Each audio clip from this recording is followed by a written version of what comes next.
부회장 2심 해설을 하던 와중에 최순실 1심이 나서 둘 다를 한꺼번에 분석하게 되신 이정렬 전 부산판사님 옆에 나와 계십니다. 안녕하십니까. 안녕하십니까. 예. 점점 많아요, 분석할 게. 이런 건 설상가상이라고 하죠.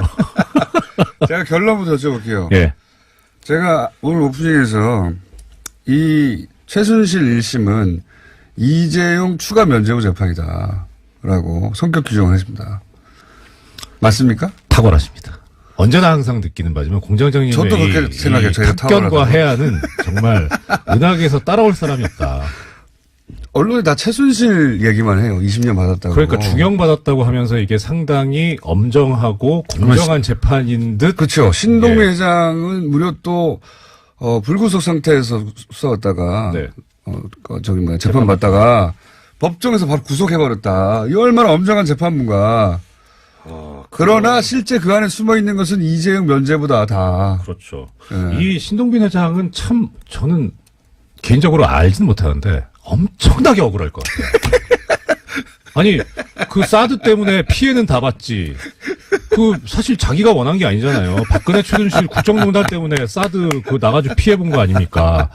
회사 피해 봤는데 그거 어떻게 좀 해보려고 하다가 게다가 돈을 70억 줬다가 돈을 가져가라 해서 돈을 가져왔어요. 자기들은 그러니까 돈을 안 준 거예요, 사실은. 근데 그거 추징당했잖아요, 지금. 그 추징이야 이제 그 돈 자체가 이제 불법설 띄고 있으니까 뭐 컨그라타 치고 그다음 또 하나는 아니 이재용 부회장과 비교하자면 그러니까 이재용 돈을 부회장과 줬다가 돈을 받았는데 이제 그러니까 이재용 부회장과 비교하면 지금 2년 6개월 이 주형은 똑같은데 형도 똑같아요. 집행유예가 붙었냐 안 붙었냐 차이거든요. 근데 거기는 그걸로 해서 얻은 게 얼만데 여기는 아직까지 회복이 안 되고 있잖아요. 그 삼성물산과 그다음에 제일모직 합병으로 10조가 됐어요. 10조가. 그러니까.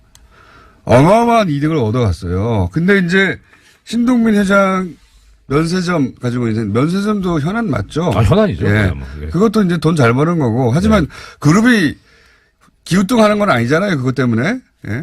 아무리 현안이 그렇다 하더라도 이 그룹 승계는 잘못하면은 지배권을 잃게 되는 거거든요. 그렇죠.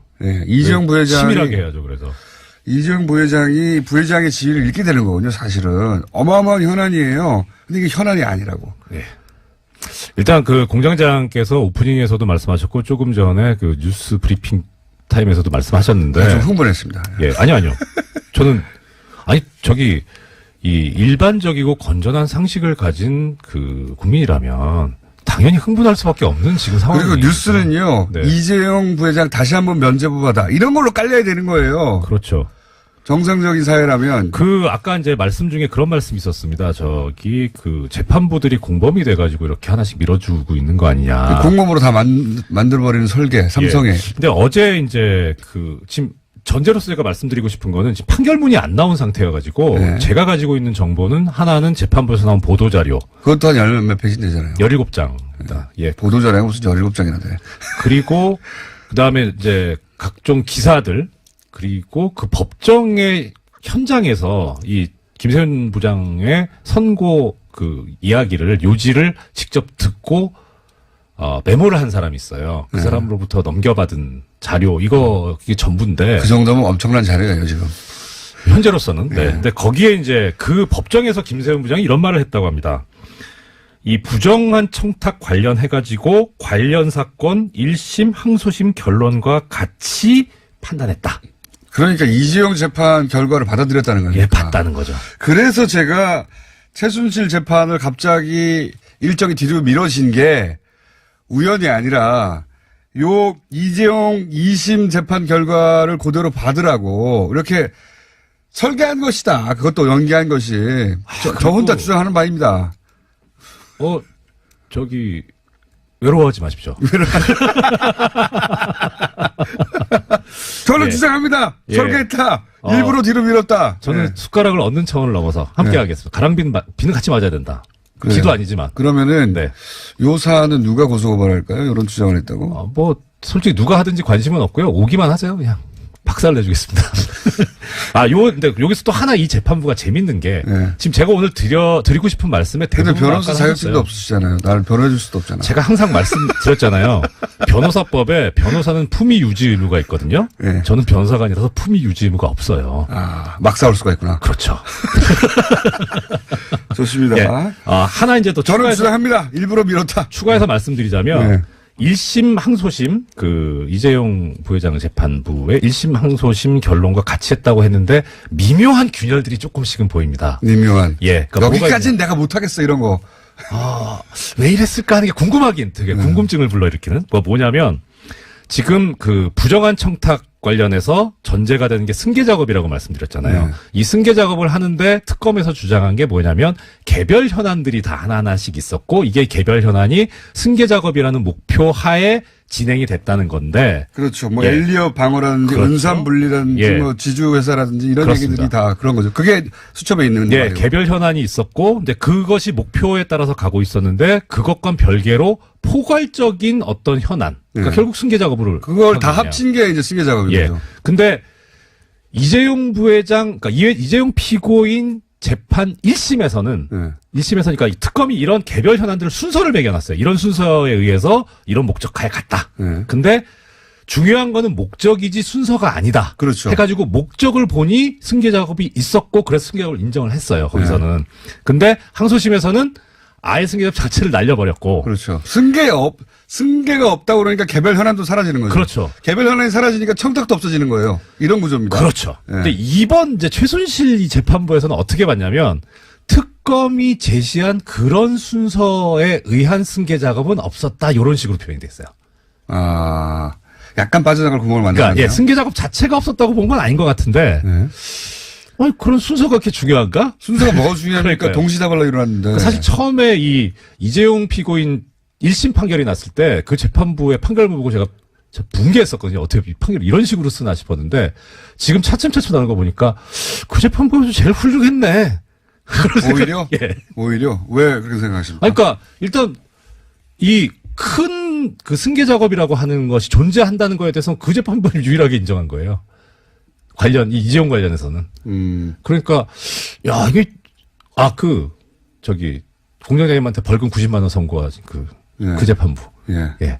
훌륭하잖아요. 그 1심이 그나마 괜찮다. 승계 작업을 문 인정했다. 유일하게 인정한 재판부. 네, 이재용 관련해서는. 예, 그 무형태도 그때 이런 거 우리가 빼고. 작년에 얼마나 욕을 했는데요. 그 욕을 하면서 제가 속으로, 우리 재판부 판사님인데 어떡하나.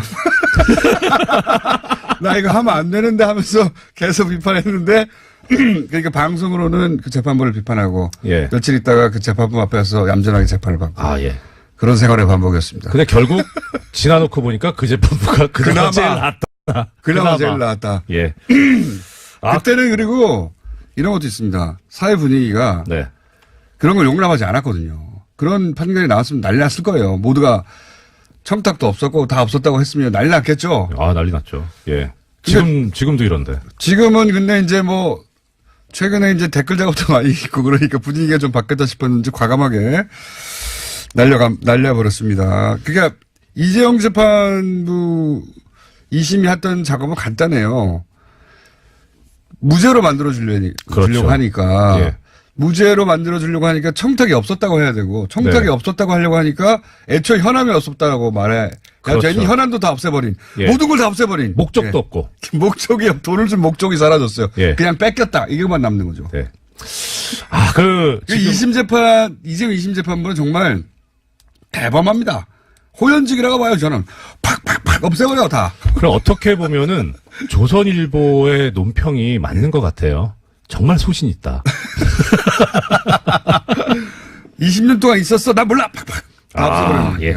자, 지금 원래 오늘 드리고 싶었던 말씀이 사실 뇌물 부분 중에서 말 소유권 쪽이었거든요. 근데 네. 이게 최순실. 그거 하나가 뚜렷하게 차이가 있는 점이에요. 재판이 지금 나와가지고 그래서 좀 방향이 좀 틀어졌는데 아까 잠깐 얘기가 나왔습니다. 안종범 업무수첩이 있습니다. 이게 이제 지금 증거 능력이 인정됐다는 건데 제가 어제 말씀드리면서 뭐라고 말씀드렸냐면 이재용 피고인 재판부 항소심에서 승계 작업이 없었고 부정한 청탁도 없었다라고 보게 된 근본적인 그 논리상 구조는 안종범 업무수첩을 증거 능력을 날렸잖아요. 그래서 아무것도 없어지는 거죠. 그렇죠. 네. 그러니까 순서대로 그러니까 어떻게 보면 그 재판부의 말은 틀리긴 했지만 일관성은 있어요. 네. 일단 그게 증거가 없어져 버렸으니 이제 뭐 지시를 했다는 것도 안 보이고 그러니까 뭐 무슨 뭐 부정한 청탁에 대한 인식이 있었겠냐 네. 하는 것까지는 이제 쭉 물 흐르듯이 가는데 어제 최순실 피고인 재판부의 특징은 종범실록의 증거 능력은 인정은 하는데 네. 부정한 청탁을 있었다고 볼 수도 없고 인식도 없었다 이렇게 보고요. 그 중에 이재용 부회장과 관련된 부분만 인정되지 않은 거죠. 그러면 결과적으로 그거는 그러니까 결과적으로는 그래 보이는데 그걸 인정했다면 청탁이 없었다고 말할 수가 그건 없잖아요. 판결문을 봐야 될 것 같은데 일단 그런데 만약에 이게 증거 능력을 그렇다고 증거 능력은 제한적으로 인정하고 뭐 그럴 수 있는 게 아니라 인정하면 하는 거고 아니면 아닌 거거든요. 네. 그러니까 일단 증거 능력 자체가 인정이 됐으니까 그 부분의 주장, 그러니까 그 내용을 못 믿겠다고 한 건지는 모르겠어요. 그런 여지가 있을 수는 있어요. 근데 그것도 좀 이해는 안 가는데. 그건 판결문 보시고 근데 얘기하시고. 근데 이 앞뒤가 안 맞다는 거죠. 그렇죠. 지금. 예. 그러니까 여기서 이 판결에서 궁금한 점은 뭐냐면, 야 이게 이런 증거 능력을 인정을 해놓고 어떻게 없다고 봤을까? 이 논리는 또 뭘까? 그게 되게 또 궁금해요. 그거는 이제 판사님으로서 법률가로서 궁금하신 것이고, 예. 네, 근데 거기에서 그 보도자료에 보면 재밌는 부분이 있습니다. 지금 17장짜리 보도자료를 이제 재미가 없기만 냈어요. 해봐요. 예. 혐의가 18개인데, 네. 이제 거기에서 뭐 유죄냐, 무죄냐, 뭐 유죄면 왜 유죄냐, 무죄면 뭐 왜 무죄냐라는 걸 이제 쭉쭉 재판부가 이제 썼겠죠. 써놨어요. 보면 하나하나가 다만 3줄, 예. 4줄. 이재용 관련해서는 한 장 반을 썼어요. 찔린 거죠, 자신도. 이렇게 원래 말 많으면 빨갱이 공산당이잖아요. 아니, 그러니까 다른 거는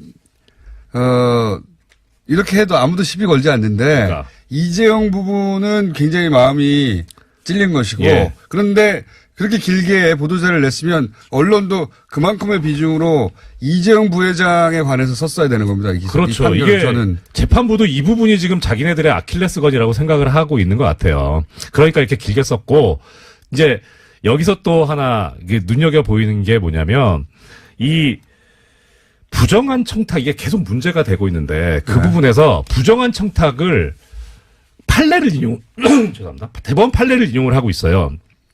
그 이재용 피고인 재판부 1심도 그렇고 항소심도 그렇고 그러면서 그 판례를 인용하면서 이 법리에 근거하면 부정한 청탁에 대한 인식이 있었다고 보기 어렵다 이렇게 갔어요. 항소심은. 그래서 제가 그 대법원 판결을 찾아봤어요. 예.